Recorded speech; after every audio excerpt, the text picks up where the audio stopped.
আমি কিছু কথা প্রায় বলি, আমি মিডিয়া তোমাদেরকেও বলি, এগুলো প্রচার করো। ইসলাম সুন্দরের ধর্ম, ইসলাম সৌন্দর্যের ধর্ম, ইসলাম ন্যায়ের ধর্ম, ইসলাম ইনসাফের ধর্ম, ইসলাম সুষম অর্থ ব্যবস্থার ধর্ম, ইসলাম ন্যায় বিচারের ধর্ম, ইসলাম শান্তির ধর্ম, ইসলাম বিজয়ের ধর্ম। এই যুবক ব্যবসা করতে চাও, বাধা নাই।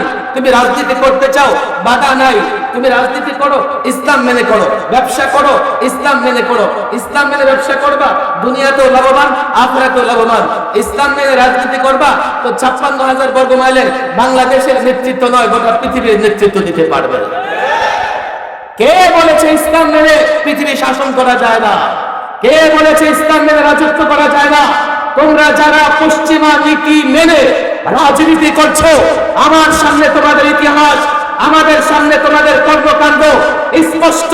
পশ্চিমা নীতি মেনে যারা রাজনীতি করে, যারা ক্ষমতা চালায়, তারা পরোক্ষভাবে তাদের গোলামে পরিণত হয়। তাদের ইশারা ছাড়া উঠতে পারে না, বসতে পারে না। রব্বে কাবার কসম, যতদিন এই মুসলমান ইসলাম মেনে, কোরআন মেনে রাজত্ব করেছে, 1 বছর নয়, 56,000 বর্গ মাইলের বাংলাদেশ নয়, গোটা পৃথিবী এই মুসলমান 1000 বছর রাজত্ব করেছে, রাজত্ব করেছে। আমাদের ধর্মের নাম কি বলেন দেখি? আসতে বললে হবে না, আজকে আমি সাউন্ড উঁচু আওয়াজে শুনতে চাই। আমাদের ধর্মের নাম কি?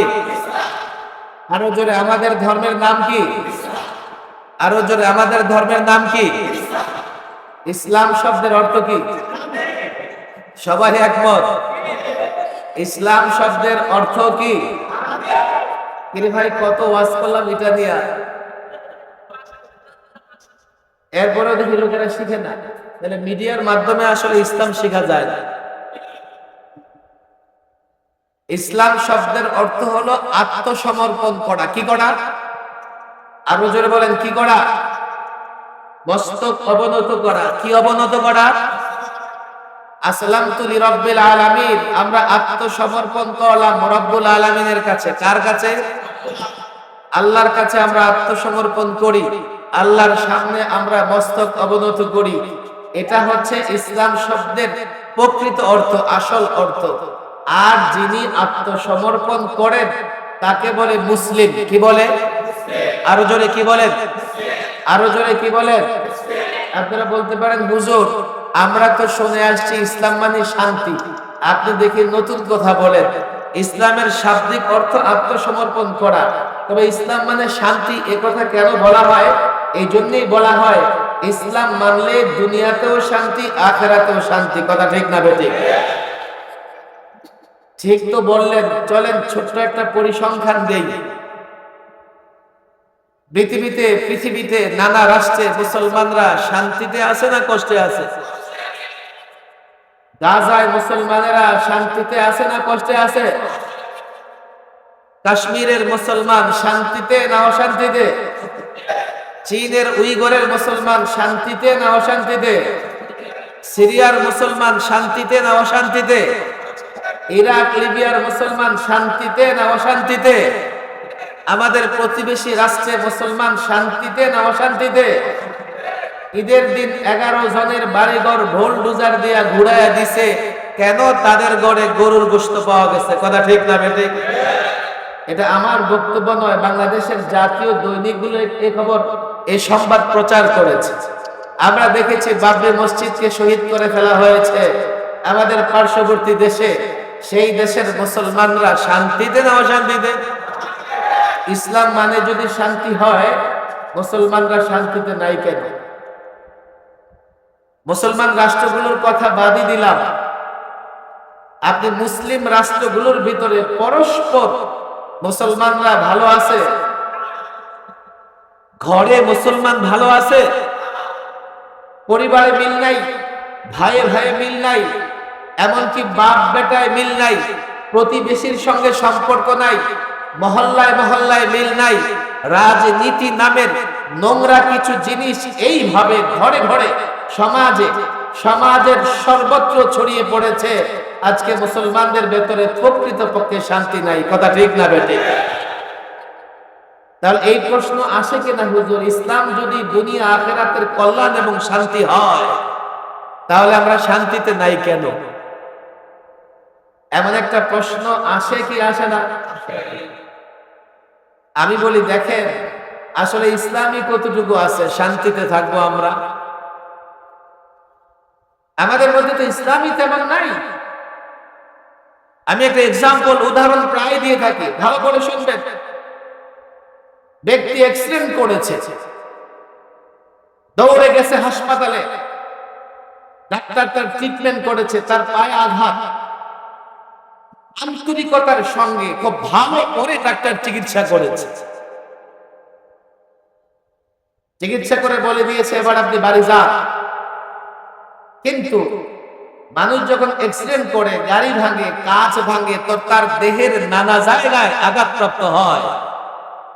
তার হাতে আঘাত ডাক্তার দেখে নাই, তার পেটে আঘাত ডাক্তার খবর নেই নাই, তার পিঠে আঘাত ডাক্তার খবর নেই নাই, তার মাথায় আঘাত ডাক্তার তাও দেখে নাই, কিন্তু পাটাকে ডাক্তার ভালো করে চিকিৎসা করে দিয়েছে। এই ব্যক্তি কি সুস্থ না অসুস্থ?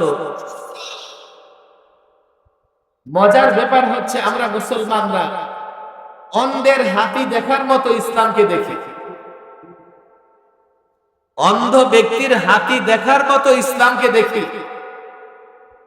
আমাদের মধ্যে অনেকেই এমন হয়ে গেছে আজকাল। আমি জানি আমার এই বক্তব্য ধৈর্য সহকারে শুনতে আপনাদের কষ্ট হবে, কিন্তু আমি বড় স্বার্থপর মানুষ। মানুষের ফায়দা হবে না শুধুমাত্র মানুষের সন্তুষ্টির জন্য, শুধুমাত্র ওয়াজ বাড়ানোর জন্য, ভিজিট বাড়ানোর জন্য আমি কথা বলি। আমি মনে করি এমন কথা বলা উচিত যে কথায় জনগণের জন্য কোনো না কোনো দিক থেকে ফায়দা হবে দুনিয়া এবং আখিরাতে। গ্রামের লোকেরা খুব বেশি একটা অন্ধ লোক দেখে না, তবে ঢাকায় 2-4-5 জন অন্ধ মিলে ভিক্ষা করে, একসঙ্গে সরে সরে গজল গেয়ে গিয়ে ভিক্ষা করে, আছে না নাই? তাদের মন চেয়েছে হাতি দেখবে, কিন্তু হাতি দেখবে কেমনে? ওদের তো চোখে আলো নাই। তো ওরা ওদের মতো করে হাত দিয়ে আন্দাজ করবে। লোক মুখে হাতির কথা শুনে বিশাল দেহের প্রাণী, কিন্তু কখনো দেখে নাই। তাদের একটু দেখতে মন চায়, আন্দাজ করতে মন চায়। হাতি দেখে আসছে, দেখে আসার পরে লোকেরা জিজ্ঞেস করছে, এই অন্ধ, হাতি দেখেছিস? হ্যাঁ দেখেছি। বলে তুমি বলো কি দেখেছো? সে বলল হ্যাঁ আমি হাতি দেখেছি। তো কেমন? দেখেছি কি ঝাড়ুর মতো, ঝাড়ুর পেছন দিয়া বাঁশ বেঁধে ঝুলাই দিলে যেমন হাতি তেমন। আসলে কি হাতি তেমন? এর মানে হচ্ছে হাতি দেখতে গিয়ে তার হাত পড়েছে কোথায়? বলেন না কোথায়?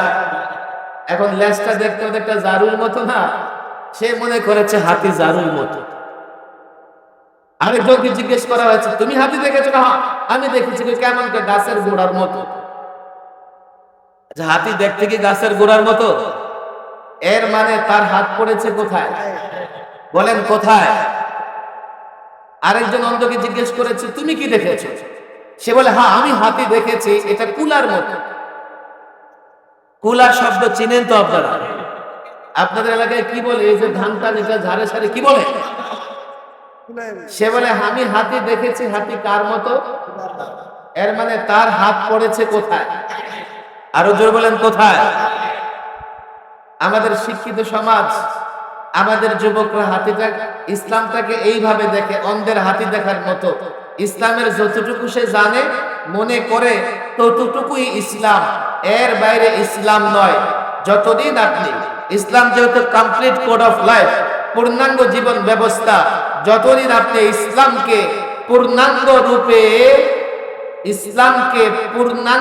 রূপে ভালো করে বুঝবেন, পূর্ণাঙ্গ ইসলামকে বাস্তবায়ন না করবেন, আমল না করবেন, ইসলামের পুরোপুরি শান্তি কোনোদিন ভোগ করতে পারবেন না।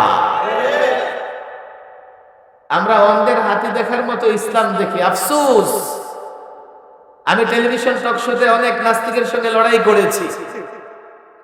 ওরা শুধু অন্ধের মতো না, মনে হচ্ছে জন্মানদের মতো ইসলামকে দেখে।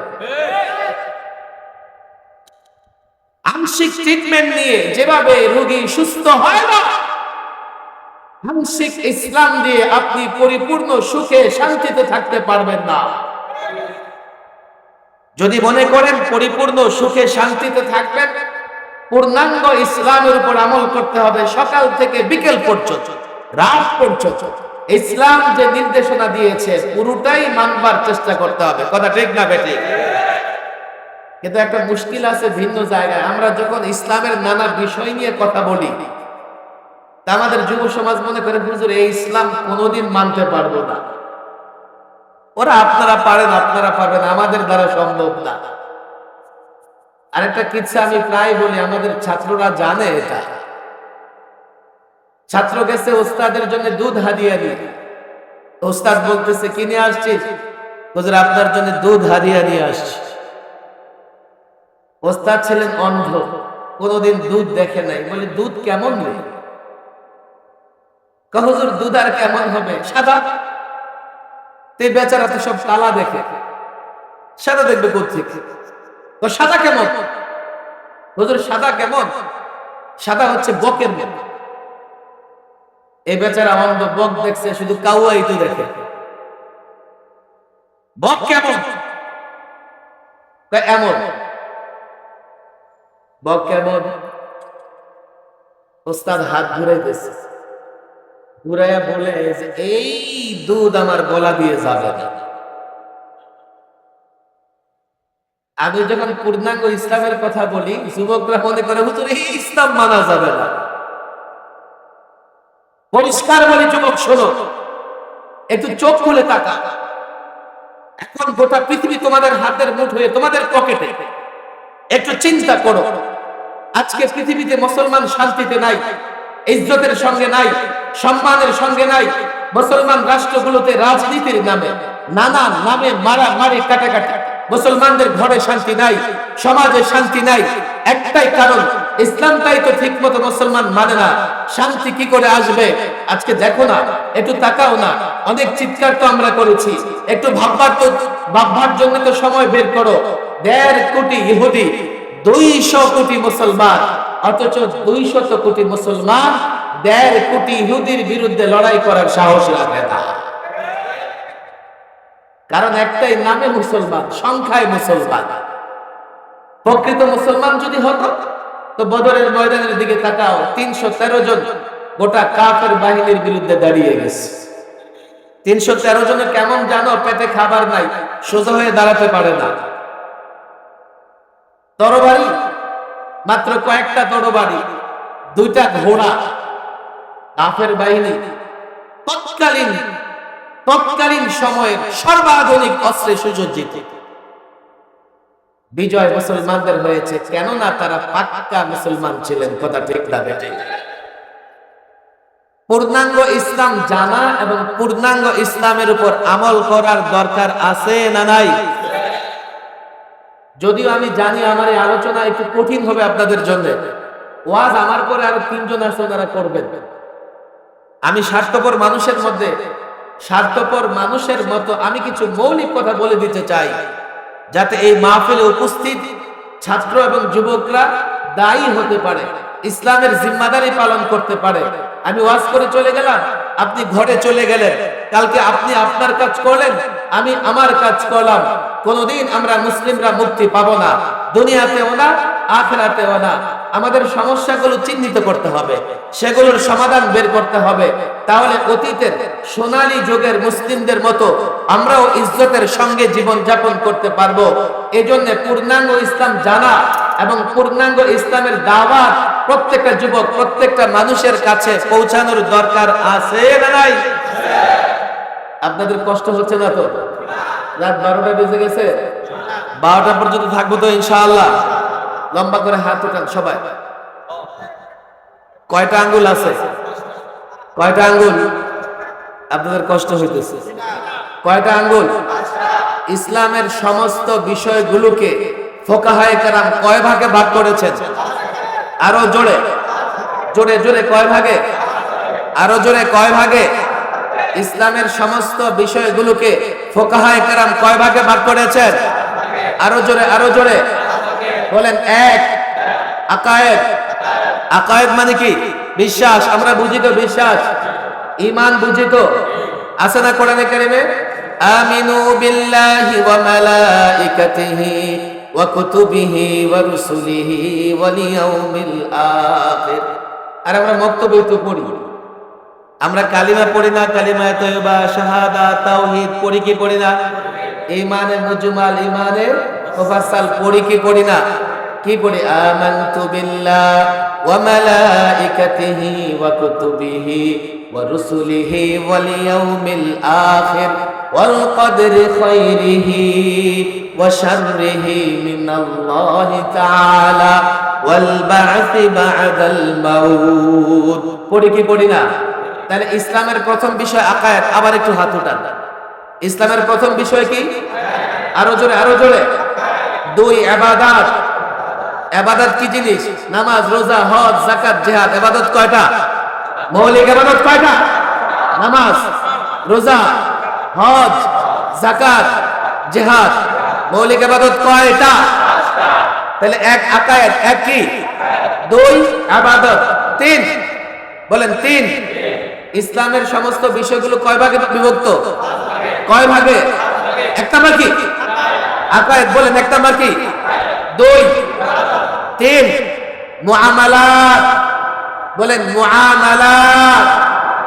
ছাত্র যুবকরাও বলো, তোমরা তো ইয়েস নো ভেরি গুড কত কিছু জানো, 2-4টা ইংরেজি তো জানো, না হলে তখন 2-4টা ইংরেজির সাথে আরবিও তো জানো, জানার দরকার। বলেন মুআমালাত। আরো জোরে, আরো জোরে, আরো জোরে। মুআমালাত মানে লেনদেন। আরো জোরে। মুআমালাত মানে কি? মুআমালাত মানে কি? ইসলামে লেনদেন আছে না নাই? ইসলাম অনুযায়ী লেনদেন করা ফরজ, ফরজ, ফরজ। বলেন কি? আরো জোরে কি? 4 বলেন উকুবাত। উকুবাত বিচার ব্যবস্থা। ইসলামে বিচার ব্যবস্থা আছে না নাই? ইসলাম ন্যায় এবং ইনসাফের বিচার ব্যবস্থা দিয়েছেন না দেন নাই? হ্যাঁ। 5 লম্বা করে 5 নাম্বার। 5 নাম্বার আখলাক। আখলাক মানে কি? বলেন আখলাক মানে কি? আরো জোরে। আখলাক মানে কি? আরো জোরে। আখলাক মানে কি? চরিত্র। চরিত্র কয় প্রকার? সৎ চরিত্র। হাত নামান। কষ্ট হয়ে গেছে আপনাদের? কষ্ট হয়ে গেছে? আমার কথা মনে থাকবে না পরবর্তী বক্তাদের কথার ফাঁকে আমারটা ভুলে যাবেন? আরে মনে থাকবে ইনশাআল্লাহ। তাহলে ইসলামের বিষয়গুলোকে উলামায়ে কেরাম, ফোকায়ে কেরাম কয় ভাগে ভাগ করেছেন? আরো জোরে কয় ভাগে? 1 নাম্বার কি? 1 নাম্বার কি? 1 আসো, আসো, এদিকে আসো। সামনে আসো, সামনে আসো, এদিকে বসো।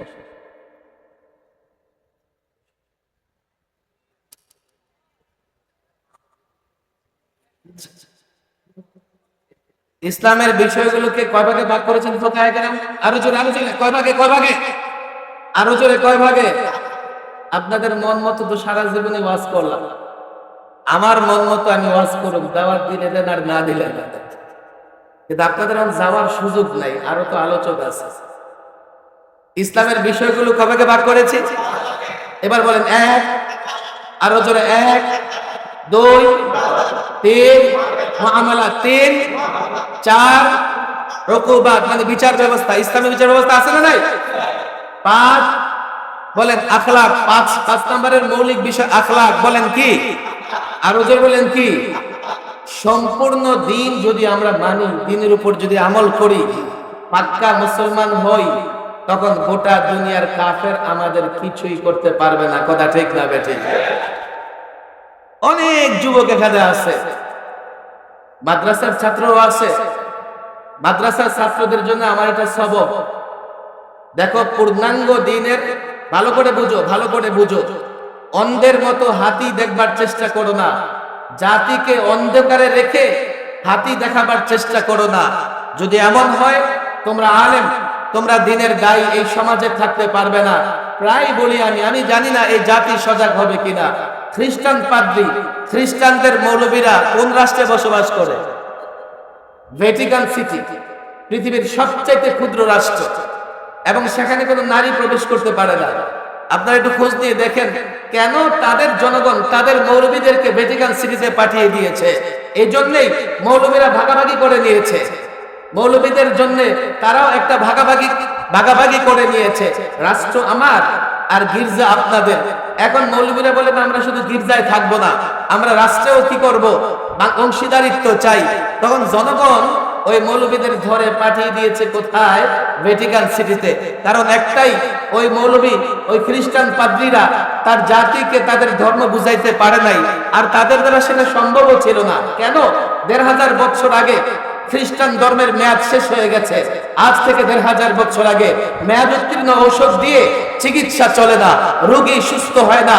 ইসলাম লেটেস্ট এবং সর্বশেষ দিন বা সর্বশেষ ধর্ম। কিয়ামতের আগে আর কোনো ধর্ম আসবে না। Islam the complete code of life.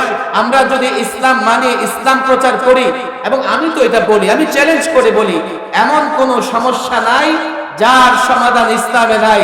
সেটা যাই হোক, ব্যক্তি জীবন হোক, সমাজ জীবন হোক, রাষ্ট্র জীবন হোক, আর যাই হোক না কেন, অর্থ ব্যবস্থা হোক আর বিচার ব্যবস্থা হোক, সব সমস্যা সমাধান ইসলামে আছে না নাই? ইসলাম ধর্মের মেয়াদ আছে না নাই? আমি ছাত্রদের বলি, তোমরা তালিমের পাশাপাশি দায়ী হও, দায়িত্ব নাও, যৌক্তিক জায়গা থেকে, প্রমাণ এবং বিশ্লেষণের জায়গা থেকে জাতিকে ইসলাম বোঝানোর দরকার আছে না নাই? এই যুবকরা যদি ইসলাম বুঝে যায়, তাহলে 1.5 কোটি ইহুদির হাতে 200 কোটি মুসলমানদের মার খাওয়া লাগবে না। কথা ঠিক না বেঠিক? আমাদের যুবকরা তো ইহুদিদের ইতিহাসই জানে না। আমাদের যুবকরা মসজিদ আকসা, বাইতুল মুকাদ্দাসের কি ফজিলত তাও জানে না, তাও জানে। উলামাদের দায়িত্ব বাইতুল মুকাদ্দাসের ফজিলত এই জনতাকে শোনা। আজকে যদি বাইতুল মুকাদ্দাসে যাবার সুযোগ থাকতো, জীবনে একবার হলেও আমরা বাইতুল মুকাদ্দাসে গিয়ে নামাজ আদায় করতাম। কথা ঠিক না বেটে? আমাদের মসজিদ বড় পবিত্র ভূমি। আর ইহুদি কারা? আর ইহুদিদের সম্পর্কে কোরআন সুন্নাহর আলোচনা তো আছেই।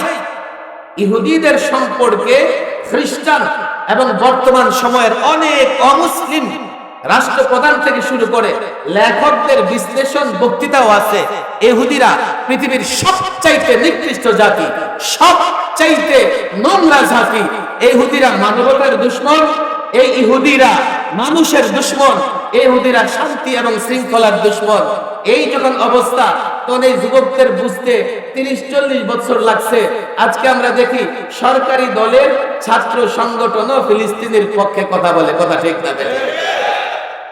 আর আমরা যখন কথা বলেছি, আমাদেরকে তারা তিরস্কার করেছে। মেহমানখানায় নিয়ে এই প্রশ্ন ওই প্রশ্ন করে, আপনারা কেন এগুলো নিয়ে কথা বলেন? পরিষ্কার বলি আমি এই কথাগুলো।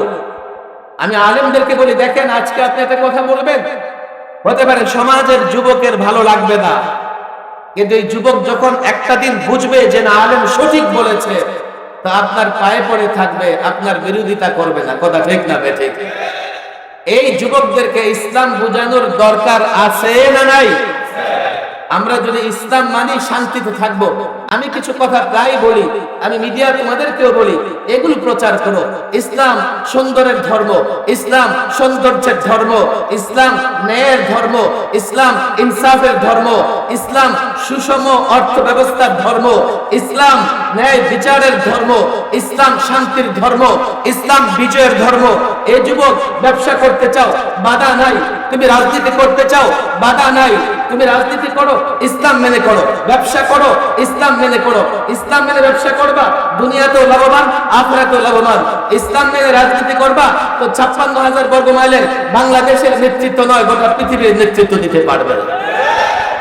কে বলেছে ইসলাম মেনে পৃথিবী শাসন করা যায় না? কে বলেছে ইসলাম মেনে রাজত্ব করা যায় না?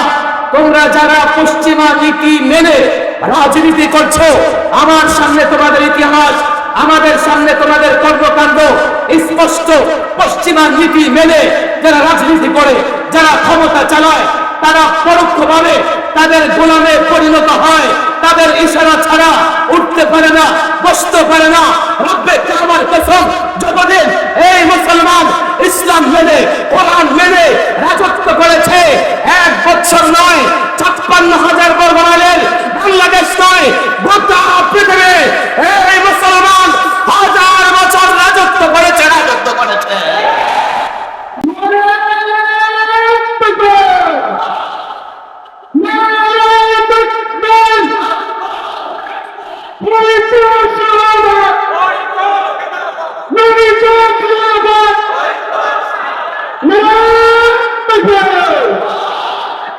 আমি যুবকদের বলি, তারা বলবে হুজুর আপনি কোত্থেকে বলেন? তোমার পকেটে মিস্টার অ্যান্ড্রয়েড আছে, মিস্টার গুগলকে বলো, এই গুগল তুমি আমাকে জানাও তো দেখি মুসলমানদের রাষ্ট্র পরিচালনার ইতিহাস তুমি আমাকে বলো।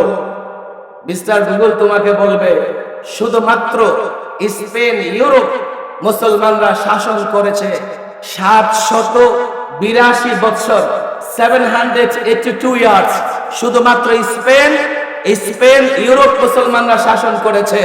আজকে প্রতিবেশী দেশ কথায় কথায় নাগরিকত্বের আইন করে মুসলমানদের বের করে দাও, বাংলাদেশি বের করে দাও, বাঙালি বের করে দাও, মসজিদ শহীদ করে দাও, মুসলমানদের স্থাপনার নাম পরিবর্তন করে ফেলো, নানা রকমের উদ্যোগ দেয়, নানা রকমের ষড়যন্ত্র করে।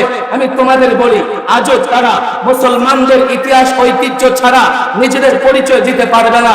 তারা যখন পরিচয় দেয়, লাল কেল্লার পরিচয় দেয়, মুসলমানদের স্থাপনা কুতুব মিনারের কথা বলে, মুসলমানদের স্থাপনা আগ্রা তাজমহলের কথা বলে, মুসলমানদের স্থাপনা তারা তাদের ইতিহাস ঐতিহ্যের কথা বলে। তাদের ইতিহাস জুড়ে, তাদের ঐতিহ্য জুড়ে একটা মুসলিম গোত্র শুধুমাত্র মোগলরা 400 বছর রাজত্ব করেছে। ইতিহাস দেখো, তোমরা শুধু আকবরেরটা পড়ো, তারা আকবরের সুনাম করে, কিন্তু টিপু সুলতানকে তোমরা দেখো না। তারা আবার টিপু সুলতানকে তোমার সামনে পেশ করে দাড়িও নাই, নামাজও পড়ে না, রোজাও রাখে না। রব্বে কাবার কসম, এক একটা মুসলিম শাসক টিপু সুলতান তাহাজ্জুদ গুজার ছিলেন, আল্লাহওয়ালা ছিলেন, বুজুর্গ ছিলেন। অনেক মুসলিম রাষ্ট্র আওরঙ্গজেব আলমগীরের কথা বলো, হিন্দুস্তান শাসন করেছে। তারা বলতে পারে তোমরা জোর করে বাবরি মসজিদ প্রতিষ্ঠা করেছো, এখানে রাম মন্দির ছিল, তোমরা জোর করে মুসলমান বানিয়েছো।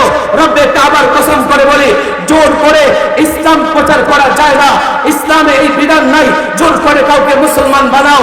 আর যদি এই 400 বছরে মুঘলরা একদিন একজন করে 10 জন করেও মুসলমান বানাতো, আজকে ভারতে তোমাদের অস্তিত্ব ছিল না। ইসলাম প্রচারিত হয়েছে, তার ভেতরে যে সৌন্দর্য আছে, সৌন্দর্য প্রচারের মাধ্যমে আমি পরিষ্কার বলি, ইসলামের রাজত্ব করা যায় না। কে বলেছে? ভারত থেকে দিয়ে শুরু করে মধ্যপ্রাচ্য, ইউরোপ পর্যন্ত ইসলাম যে শাসন করেছে। এ যুবক, ইসলাম ধরো, ইসলাম মানো, ইসলামকে আঁকড়ে ধরো, ইসলামকে প্র্যাকটিস করো। ইজ্জতের জিন্দেগি, ইজ্জতের জীবন যাপন করতে পারবে। রব্বে কাবার কসম, ইসলাম ছেড়ে দিলে তোমার ইজ্জত, তোমার ভাইয়ের ইজ্জত, তোমার বোনের ইজ্জত, কারো ইজ্জত রক্ষা করতে পারবে না।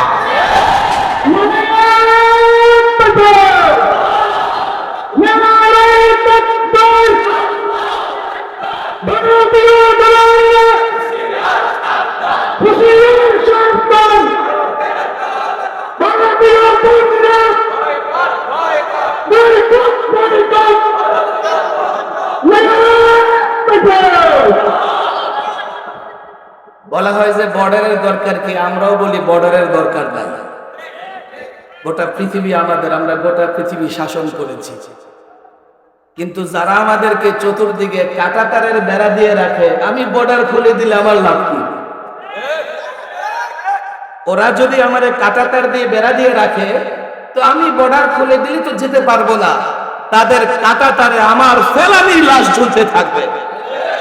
যুবকদের পরিষ্কার বলে, নিজেদের ভেতরে দ্বন্দ্ব নয়, মারামারি নয়, প্রস্তুতি নাও সর্বাত্মক লড়াই। আর এই লড়াই হবে একদিকে ইসলাম, আরেকদিকে কুফর, একদিকে ঈমান, আরেকদিকে কুফর। এই লড়াই হবে, যে লড়াইয়ের শেষ কাফেলা মাহদীর সঙ্গে, হযরত মাহদীর সঙ্গে গোটা দুনিয়ার কুফারের সঙ্গে লড়াই করবে। ভুলে যাও নিজেদের ভেতরে মত প্রত্যক্ষ, ভুলে যাও সর্বাত্মক লড়াইয়ের প্রস্তুতি নাও। রব্বে কাবার কসম, আগামীর লড়াইয়ে গোটা পৃথিবীতে ইসলামের পতাকা উঠতে হবে, উঠতে হবে।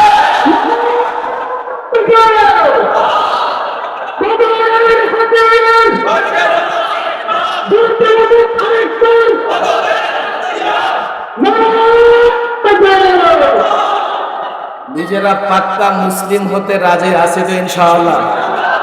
ওয়াদা করেন পাক্কা মুমিন হব তো ইনশাআল্লাহ? পাক্কা মুমিন হব তো ইনশাআল্লাহ? অনেক আলোচক আলোচনা করবেন, ইসলামের যে বিষয়গুলো বলছি ভুলে যাব না তো ইনশাআল্লাহ? এগুলো অন্তরে গাঁথাই করে বাড়ি পর্যন্ত নিয়ে যাব তো ইনশাআল্লাহ? আমরা প্রত্যেকেই মুআল্লিম, বলেন প্রত্যেকেই মুআল্লিম। যার ভেতরে দ্বীনের যতটুকু থাকে মানুষকে শিক্ষা দেব তো ইনশাআল্লাহ। আমরা প্রত্যেকে দায়ী। আমরা কি? আরো জোরে বলেন, প্রত্যেকে দ্বীনের দাওয়াতি কাজ করা ফরজ। সাহাবায়ে কেরাম আরাফাতের ময়দান থেকে রাসূলুল্লাহ যখন বলেছিলেন ফালিউবাল্লিগি শাহিদু মিনকুমুল গায়বা, অনেকে সেখান থেকে গোটা দুনিয়া ছড়িয়ে পড়েছিলেন আর মদিনাতে ফিরে যাবার সুযোগ পান নাই। আমরা ইসলামের দায়ী হব তো ইনশাআল্লাহ। যতটুকু ইসলাম জানি প্রচার করার চেষ্টা করব তো ইনশাআল্লাহ। আল্লাহ তাবারক ওয়া তাআলা তৌফিক দান করুন। ওয়া মা তৌফিকি ইল্লা বিল্লাহ ওয়া মা আলাইনা ইল্লাল বালাগ।